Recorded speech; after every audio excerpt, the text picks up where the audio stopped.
Hello anime fans, आज हम discuss करेंगे एक ऐसी बैटल के बारे में जिसकी डिमांड हर एनिमे फैन करता है। हाँ, मैं बात कर रहा हूँ Naruto Uzumaki versus Ichigo Kurosaki की फाइट के बारे में। दो ऐसे पावरफुल और आइकॉनिक कैरेक्टर्स जो अपने अपने यूनिवर्स में सबसे ज्यादा पावरफुल है। तो अगर इन दोनों के बीच फाइट होती है तो कौन जीतेगा? आज हम इन दोनों कैरेक्टर्स की पावर्स, स्किल्स, एबिलिटीज और वीकनेस का कंपैरिजन करने वाले हैं और एनालाइज करेंगे कि किसकी विक्ट्री पॉसिबल हो सकती है और किसके हारने के चांसेस ज्यादा हैं। चलिए शुरू करते हैं नारुतो उज़ुमाकी से। नारुतो एक सिंपल विलेज बॉय से लेकर एक लेजेंडरी निंजा बन गया और होकागे भी बन गया, जो कि उसका मकसद था। उसके पास 9 टेल्स चक्र है जो उसे अनइमेजिनेबल पावर देता है और नारुतो कुरामा का यानी 9 टेल बीस्ट का जिंचुरिकी है और ये 9 टेल बीस्ट नारुतो के अंदर डाला था उसी के बाप ने, मिनाटो ने। वैसे तो नारुतो के पास ऑल टेल बीस्ट है। तो नारुतो के पेरेंट्स मिनाटो नामिकाजे और कुशिना उज़ुमाकी है और ये दोनों भी बहुत ज्यादा पावरफुल कैरेक्टर्स थे और काफी ज्यादा फेमस भी थे। तो हम वापस आते हैं नारुतो पर। तो नारुतो का ultimate transformation 6 path sage mode है, जिसमें नारुतो को सुपर ह्यूमन स्पीड, स्ट्रेंथ और सेंसरी एबिलिटीज मिलती है और इस फॉर्म में नारुतो की हीलिंग एबिलिटीज और चक्र रिजर्व उसे बैटल के दौरान काफी ज्यादा फायदा पहुंचाती है। अब बात करते हैं इचिगो कुरोसाकी के बारे में। तो इचिगो एक नॉर्मल नौजवान, एक हाई स्कूल बॉय से सीधे बन गया सोल रीपर, मतलब सब्स्टिट्यूट सोल रीपर, जो काफी पावरफुल एनिमीज का सामना करता है। बात करें इचिगो के बैकग्राउंड के बारे में, तो इचिगो के फादर इशिन कुरोसाकी एक सोल रिपर थे और उससे भी बढ़कर एक स्क्वाड के कैप्टन थे। मतलब इचिगो के फादर भी काफी ज्यादा स्ट्रॉन्ग थे और इचिगो की मदर एक प्योर ब्लड क्वींशी थी। इसलिए इचिगो के अंदर सभी तरह की पावर्स यानी सोल रिपर और क्वींशी और हॉलो वाली पावर्स मौजूद है। लेकिन इचिगो की मेन पावर जांगेत्सु है, जिसके थ्रू वो अपना बंकाई रिलीज करता है और इचिगो का बंकाई उसको देता है स्पीड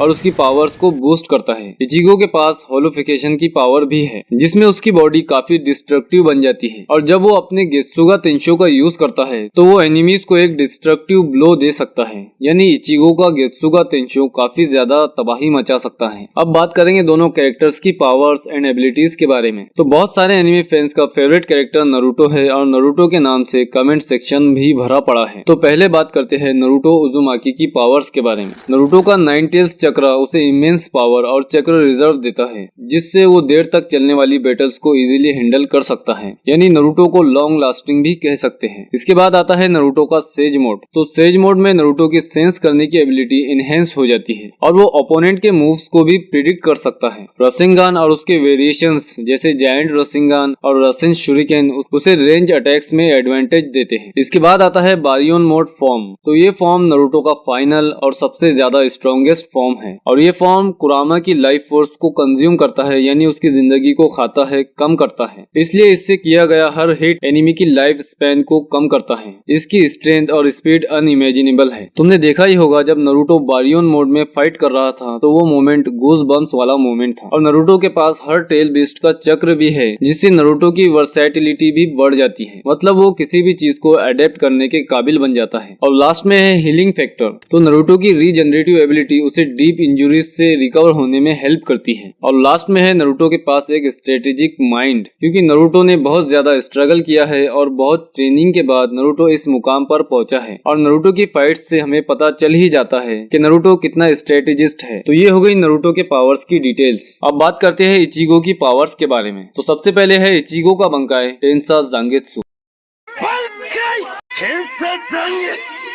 तो इचिगो का बंकाई उसकी स्पीड और पावर को बहुत हाई लेवल तक इनहेंस करता है। इसके बाद है गेत्सुगा तेंशो। ये अटैक इचिगो की सिग्नेचर टेक्निक है जो इमेंस स्पिरिचुअल एनर्जी को रिलीज करता है और जब इचिगो अपनी होलिफिकेशन को ट्रिगर करता है तो उसकी फिजिकल स्ट्रेंथ और ड्यूरेबिलिटी भी इंक्रीज हो जाती है, जो उसे एक्सट्रीमली डेंजरस बना देती है। और जब वो अपने फुल ब्रीदिंग पावर्स को यूज करता है तो उसका ओवरऑल स्ट्रेंथ और स्पिरिचुअल एनर्जी दोनों भी काफी इंक्रीज हो जाते हैं। और इसके बाद है फाइनल गेत्सुगा तेंशो। इचिगो की ये फॉर्म एक सिंगल डिस्ट्रक्टिव अटैक म्यूगेत्सु को अनलीश करती है, जो हर चीज को डिस्ट्रॉय कर सकती है। इसके बाद है ट्रू बंकाई फॉर्म। ये फॉर्म उसके शिनिगामी और होलो पावर्स का अल्टीमेट फ्यूजन है जो स्पीड, स्ट्रेंथ और ड्यूरेबिलिटी को मैक्सिमम तक बढ़ाता है और ट्रू बंकाई फॉर्म इचिगो का अब तक का सबसे ज्यादा पावरफुल फॉर्म है। और बात करें स्पिरिचुअल एनर्जी की तो इचिगो का रियात्सु इतना पावरफुल है कि वीक एनिमीज सिर्फ उसकी प्रेजेंस से ही गिर सकते हैं, बेहोश हो सकते हैं। और लास्ट में है हाइब्रिड नेचर। तो इचिगो के अंदर शिनिगामी,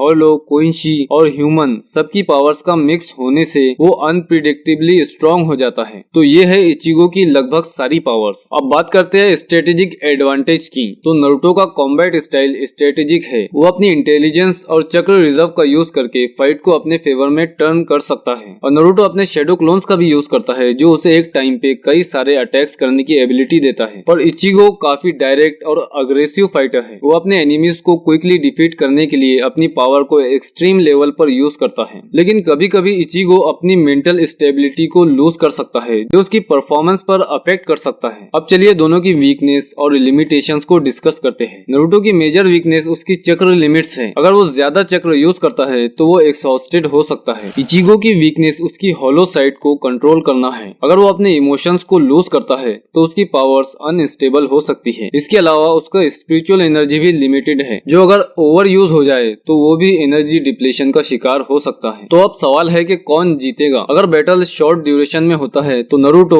बारियोन मोड के लाइफ स्पेन ड्रेनिंग एबिलिटी की वजह से जीत सकता है। लेकिन अगर इचिगो फाइनल गेत्सुगा तेंशो को सही टाइमिंग पर यूज करे तो इचिगो के पास भी जीतने का चांस है। रिजल्ट सिचुएशनल होगा लेकिन नारुतो की वर्सेटिलिटी और स्ट्रेटेजिक थिंकिंग की वजह से नारुतो के पास ज्यादा एज है। तो आपके हिसाब से कौन जीतेगा, नारुतो या इचिगो? कमेंट्स में अपने थॉट्स जरूर शेयर करना। अगर आपको ये वीडियो पसंद आई हो तो लाइक और सब्सक्राइब करना मत भूलना।